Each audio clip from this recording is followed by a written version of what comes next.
You're listening to Trademarks Made Easy.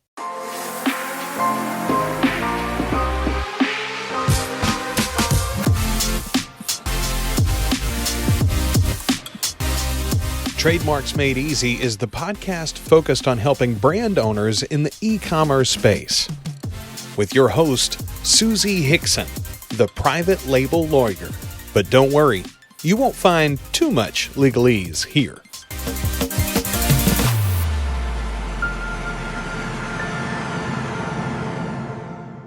Well, hey there, and welcome back. I'm your host, Susie Hickson, also known as the Private Label Lawyer. Now, in this episode, I speak with Karen and Neil Gwartzman of Private Label University.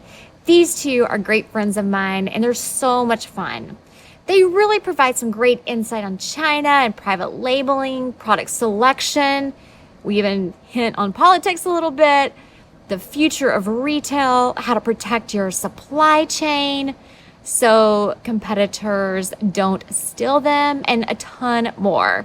So get ready for a lot of fun and some laughs. And another thing is that this podcast went about an hour, so we ended up breaking it up into two parts. So let's get started with part one. Hello, everyone. I would like to welcome everyone to the podcast today, Trademarks Made Easy. This will also be a video on YouTube. But I want to welcome today Karen and Neil Gwartzman of Private Label University. They are two very good friends of mine and colleagues, and I'm so excited to have them on the podcast and YouTube for this interview. We're going to be talking about product selection specifically, but there are a ton of different directions that this conversation will go in, and it's going to be pretty organic today. So let me talk with you all a little bit about Karen and Neil and their background. It's pretty awesome. Karen and Neil Gwartzman are founders of Private Label University and the best-selling authors of Private Label Secrets and creators of the easy-to-follow, step-by-step signature process, the Private Label Blueprint. And I will put a link to their book, Private Label Secrets, in the show notes. For more than 3 decades, Karen and Neil have been private labeling products for some of the largest retail stores around the world, making them two of the most experienced and successful private label experts you're going to ever find. Neil dove into the private label industry way back in 1983, when he joined his father's wildly successful brick and mortar manufacturing and importing company. After learning the business from the ground up, Neil committed himself to distilling everything he and his father knew into a step-by-step program that could be used to easily and consistently identify, source, and private label products for any company in any industry. Neil taught the system to Karen in 2004 when she was a dental hygienist and looking for ways to make extra money. Revenue from her new private label business quickly eclipsed her meager salary, making it an easy decision to quit the dental industry. She joined Neil in his mission to help entrepreneurs and business owners leverage private label products. Once a strategy available only to retail giants to scale their companies and increase brand recognition. Karen and Neil still use this finely tuned system every single day with clients with their own private label products. They have personally private labeled 879 products that have sold and still sell in over 600 retail stores. They've been taught the system to their children, and now their kiddos run an Amazon store that is producing over $30,000 a month in revenue. And yep, they are earning enough to pay their way through any university they choose. That's pretty awesome. Now Karen and Neil are ready to help you do the same. At Private Label University, Karen and Neil know the hidden secrets of how to find the perfect product for your business, create it the right way for you, and get it on the right platforms, not just Amazon, to reach up to 600 times more clients than you're reaching now. They've also tested and identified the key steps required to sell millions of dollars in private label products on your own website, on Amazon, and other online marketplaces, as well as in retail. That's quite a bio, guys. Thank you all so much for being here, and I want to welcome you all to this interview. I really appreciate you all being here. I know that the insight that you're going to provide in this interview is just going to be above and beyond. It's going to be so tangible, and I know that there will definitely be some takeaways for people who are paying attention. So thank you so much, and thank you for being here. And what did I miss? What else do I need to know about Karen and Neil Gwartzman? I think you have it all. I think we're done. The podcast is finished. Thank you very much, Susie, for inviting us here on this podcast with you. It's an honor to be here with you. We love working with you. You've done such amazing work for us and for our clients, and we're just so happy and honored to be always collaborating on new projects with you. So thank you for inviting us. Likewise. Thank you. Thank you for being here. Welcome aboard. So tell me a little bit about Private Label University and how you all started this particular business. Because obviously you all have your own business of doing private label products yourself, and now you're teaching others. So what happened? Where did that come into play? You just wake up one day, you're like, we're making money. We need to teach other people how to do this. Well, I think, and Neil can talk about this as well, but it's a good question. And it's a question we get asked a lot. Neil has been doing this, private labeling products, and been involved with products internationally, not just China, internationally around the world. So many times, he came from the retail industry. So working with Walmart and Michaels and Toys R Us and Hobby Lobby and Dick Blick, all these big companies, and private labeling products for them and private labeling his own products and then into those chain stores.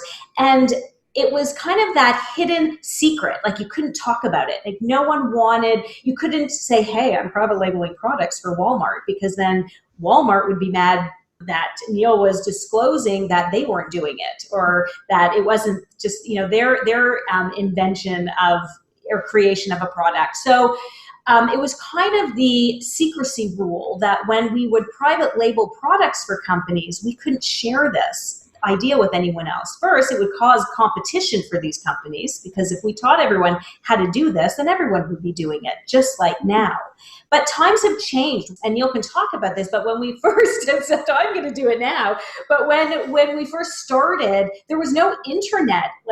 Internet was kind of new. Selling online was new, but we were doing it before that time, before Amazon, before having your website and bringing people over and doing e-commerce. So it was kind of something we could keep a secret. But then all of a sudden that entrepreneurial bug popped up, and everyone was starting entrepreneurial business and selling online. And we thought, you know what?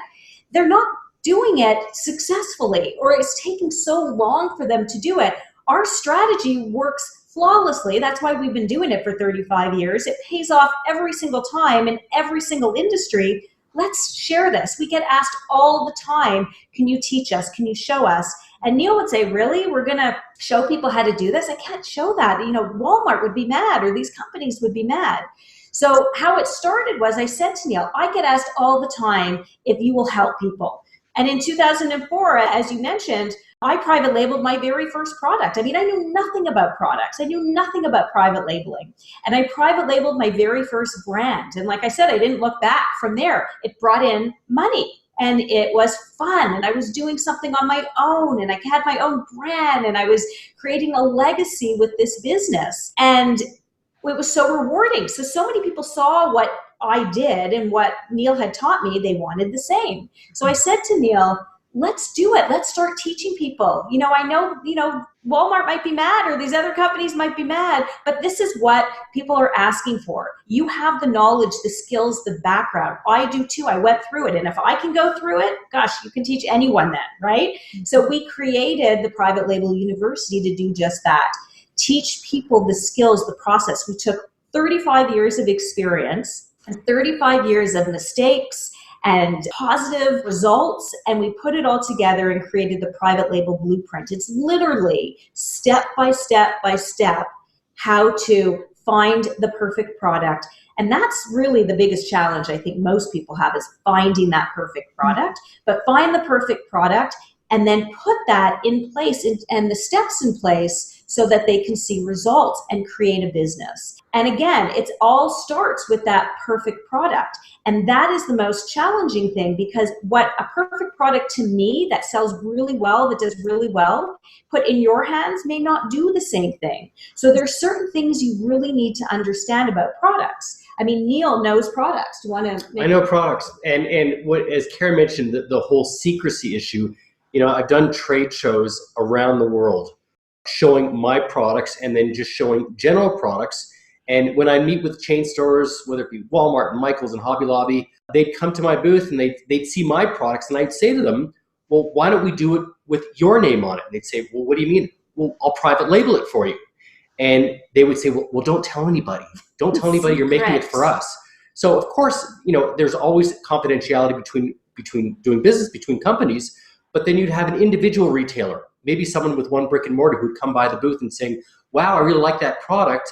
I like your brand. And I'd say to the individual retailer, well, what about having your brand on it? So again, explaining that everyone can private label. And that's how Karen said, how more and more entrepreneurs, people that were walking the show would say, wow, I really like that product. And I would introduce the idea of private labeling that product for them with their brand on it. I think a lot of people just didn't know that they can do it. It's like, a songwriter. You hear an amazing song on the radio. Most of the time, it's not written by the artist, right? But you don't know that. Britney Spears, right. So you think, oh my God, they're great and I love their songs, but it's actually written by someone else. So it's kind of that same thing, because they didn't want, anyone to know that they were writing the songs. But now everything is very open. Everyone's learning all these different strategies, and private labeling is not a new strategy.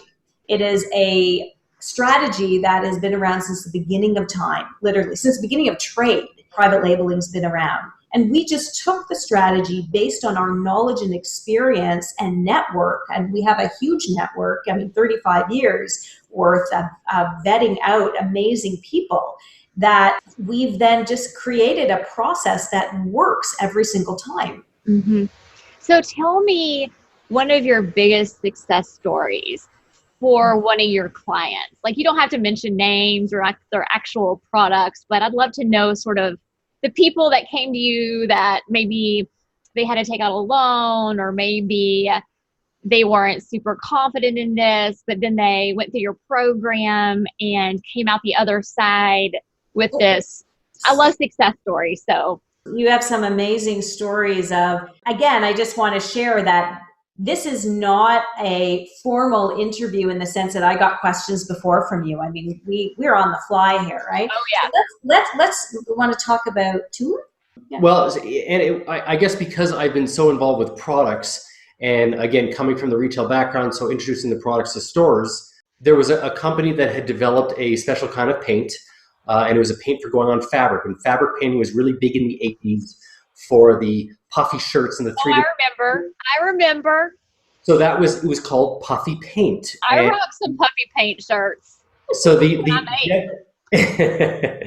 decorating your shirts, you're bedazzling. How about the word bedazzling? Oh my gosh. I think I wore it to a New Kids on the Block concert.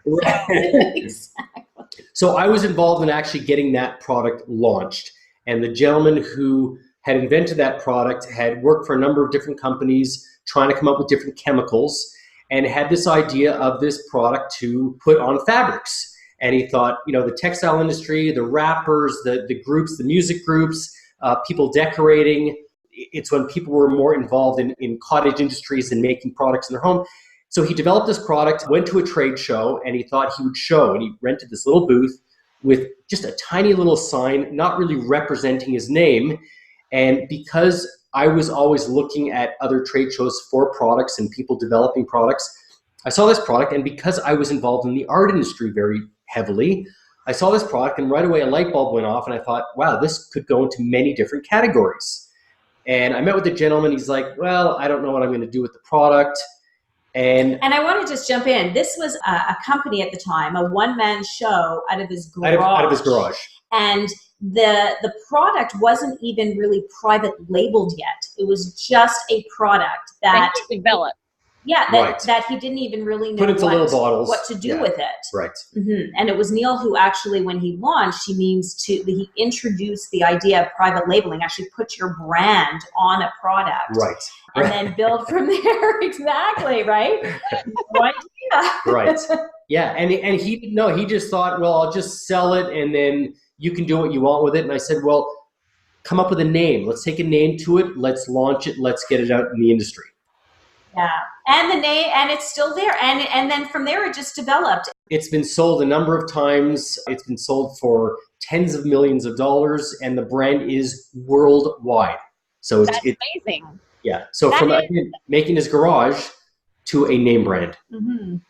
And we've been lucky enough also to work with companies like Martha Stewart, Walmart, Michael's Toys R Us. Those are names we always kind of throw around, but to be able to develop products from them. And a lot of these companies started off not as big as we know them right now. They were much smaller back then as we helped them take an arbitrage product. If people are familiar with the word arbitrage, where you take an already existing brand, purchase it at a lower price, and then resell it for a higher price. So a lot of these retailers were doing just that, doing arbitrage, going to a wholesaler, buying it wholesale, and then reselling it. But these are other people's brands. It wasn't until when we started getting involved with these companies and teaching and sharing private labeling to have their own brand, when they started growing and they started seeing that the loyalty and the people coming in and coming into their business was people who had that loyalty because of the brand.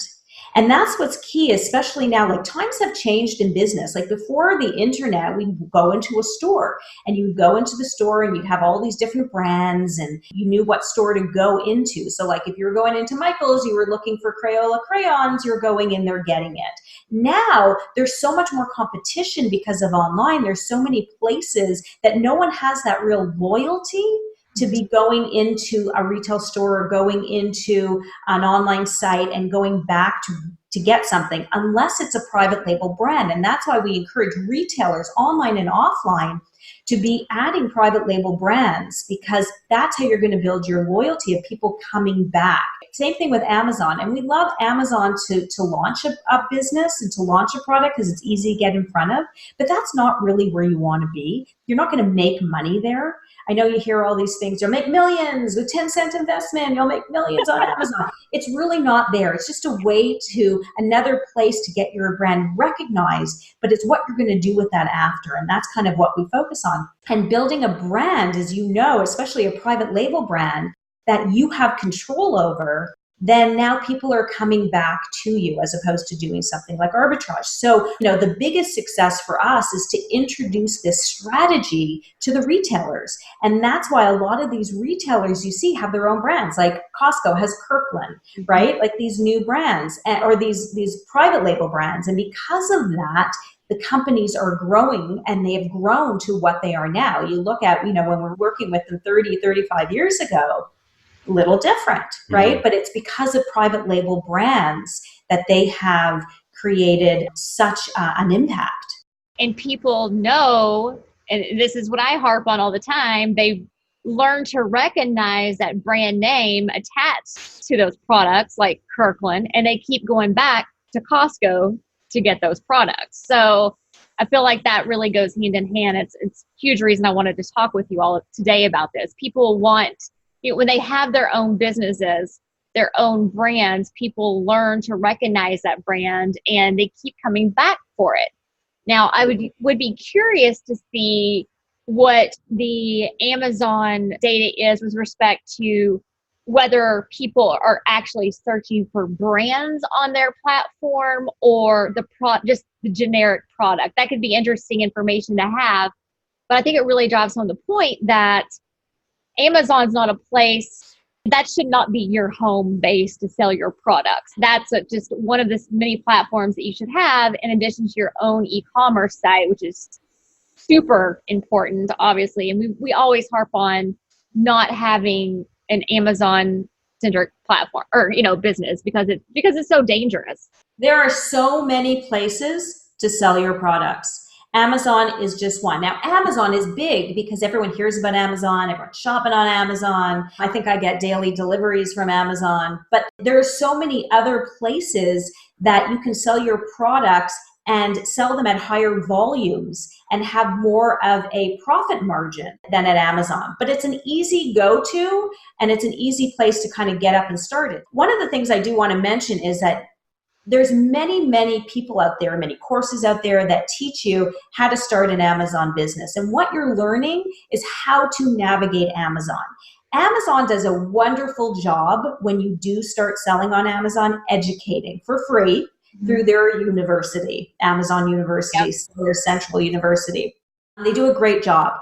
But a lot of these programs out there are teaching how to start a business on Amazon. And you're learning Amazon, but you're not learning the essential skills of business and products. And I don't care what you do on Amazon, you're not going to be successful if you don't have that. If you don't have the right product picked for you, if you're not private labeling properly, if you don't understand pricing and retail, and I'm talking retail because one of the biggest mistakes that people make is pricing their product on Amazon and then trying to scale their business. They're screwed because they didn't do it right the first time.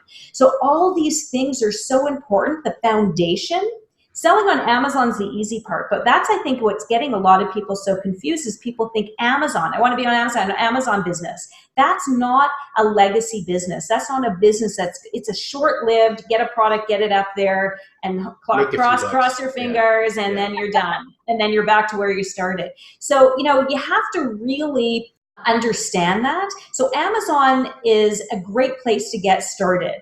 But it's really a difficult place to be making millions. There are so many easier ways and easier places to be making money.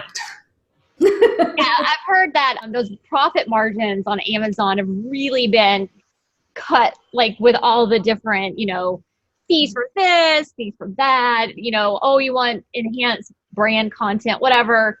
Or you want to enhance your listings, or you want to take part in transparency. There are all these little things that Amazon does. It just kind of chips away ever so slightly at those profit margins. And at the end of the day, sellers on Amazon are renting property, right? They're renting their place on the Amazon platform. Amazon is that evil landlord. And they act all nice. It's like the casino. The casinos, everyone sees all the money going out. They're paying up, but they don't realize there's 10 times as much coming in. Yeah. Oh, yeah. We call it the Amazon stock market. Right. The Amazon stock market. I like that. I like that. People don't realize all the ways that. Don't get me wrong. It's a great place to get started and get people. People will go to Amazon to look, but even in our personal businesses, the majority of our income, our revenue that comes in is actually not from Amazon. Mm-hmm. It's actually from the other places. But people need to understand that when they're, you're signing up for something or you're educating yourself on stuff, to start an online business or an Amazon business, you're getting just that. You're getting the information on maybe how to start it up or how to do that. A lot of that information is free, but you're not understanding the beforehand, the foundational part of the business, because that's what's going to make you money. Mm-hmm. Proper product selection is a huge selection and pricing and how to work with suppliers and manufacturers. And it's not the stuff, and I'm not talking just China, anywhere, right? International business and even national business. And that's one of the things that we really, really, really focus on, especially when we do our live events. You've been part of our live events and our upcoming live events as well. We don't hold anything back. We walk through the blueprint with you, implement, and we discuss all this. And we set you up. We share our team and our resources, the ones that we actually use in our business. You get to work with our team and have them support you in your business.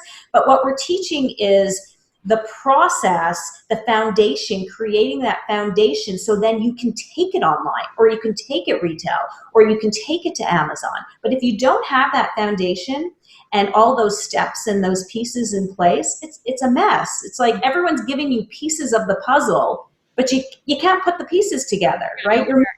You're missing a piece here. And let me tell you, if you miss one piece of that puzzle, it could cost you a ton of money. It's like, someone who wants to become a surgeon. You can go through your 15 years of medical school, become the best surgeon around, or you can maybe, I see a quick course for 3 days and I'll be a master surgeon. It just doesn't happen. You have to have, you have to have the experience. You have to have those interactions. You have to have a process and a system. You can't hold back pieces. So it could take 35 years like we did, or you could do it faster and learn from people and just learn from people who have done it a couple of times. Right. At least a couple.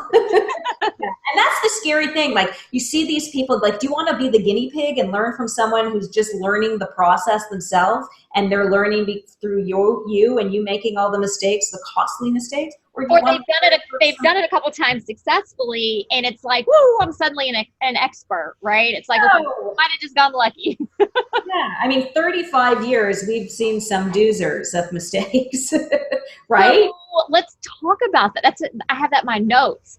You can either talk about, or both, one of the biggest mistakes that you've seen, and or just in general, what are some of the biggest mistakes that you see in this space that people are making?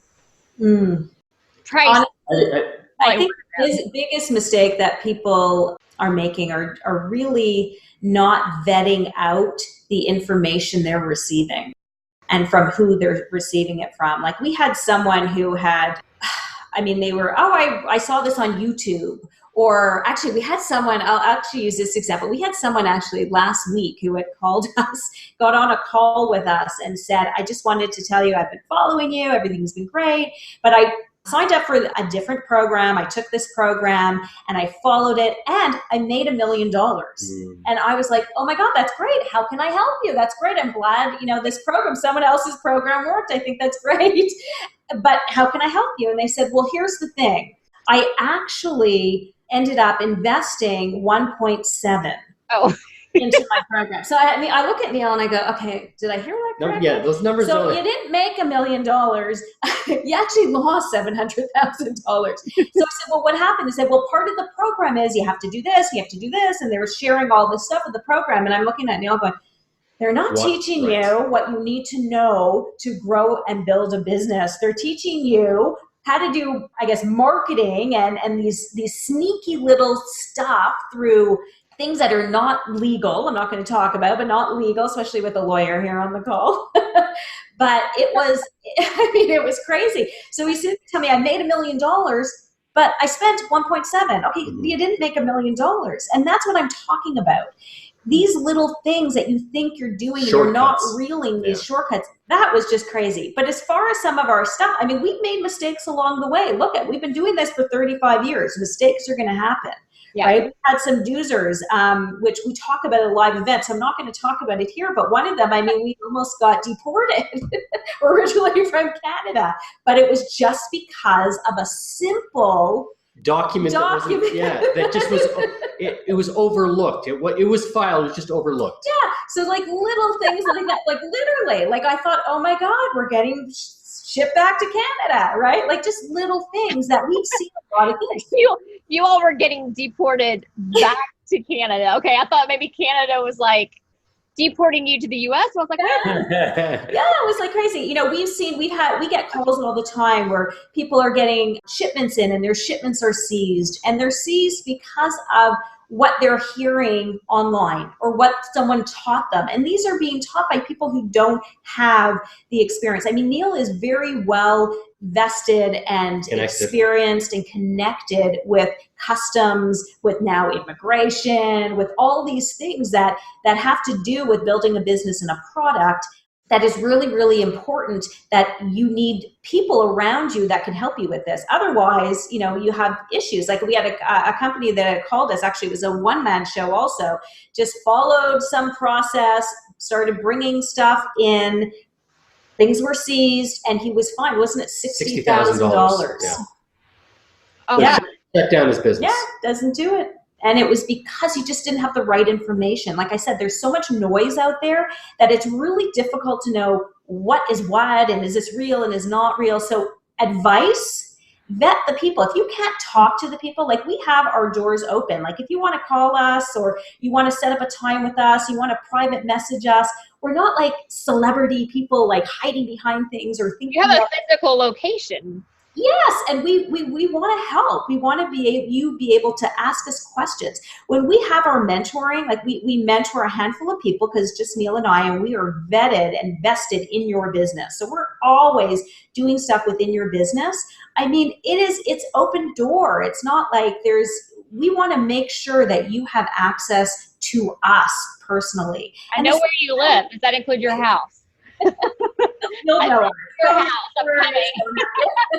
But the point is, it's really important that that you're able to meet and speak directly and work directly with these people. Otherwise, like you don't know. And we're the ones involved in it. Yes, we have a team, and everyone has their place in their team, but it's us that is working, because a lot of people don't have the information that we have. And I think, go ahead. No, and you need access to that. I was just going to say, I think along the same lines, the fact that you all have the connections and a lot of experience in just direct sourcing from China, and those connections on the ground. You all like have boots on the ground in China. Yeah, we have a company in China, but it's not just China, right? Everyone, it's the politics and everything. Everything is China and Alibaba, and I'm going to order. You don't have to just purchase from China. Actually, a lot of our products are actually not from China. They're from different places in the world. How many countries have you been manufacturing 25 products? different countries. 25 different countries manufacturing for companies, for ourselves.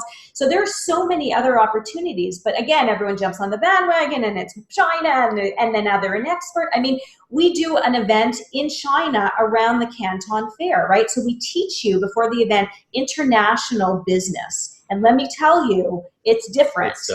There are a lot of little nuances, right? So we teach that, and then we share with you our personal international team. They fly in from all over the world, over the country, and then they pair everyone up, and then we all together get really personalized training on teaching you how to be successful at the fair. Now, all of a sudden, everyone wants to do the same thing, but we're talking, like Neil's been going to the fair, has even exhibited at the Canton Fair since the 80s. Looks good, doesn't he? Right? Since the 80s, right? No one can say that. No one can do that. And that's one of the things I think that makes us different, is that we have so much experience and resources and network that makes us different than anyone out there. And one of the things is we don't hide our brands. We don't tell you, oh, I can't tell you what our brand is because you might steal it. You know why, Susie? Because you protected it for us. Good. I've filed a few trademarks for you guys. So that's what I'm saying. Like all those other people, it's just not real. We're very open about that, and we just have the experience that a lot of people don't have. So you can go to China and you can learn about Amazon, right? You can go to a live event and you can listen to speakers sell you stuff, or you can get it done. I mean, that's the thing. We want to see you successful. So we're going to give you everything so that you can be successful independently. Mm-hmm.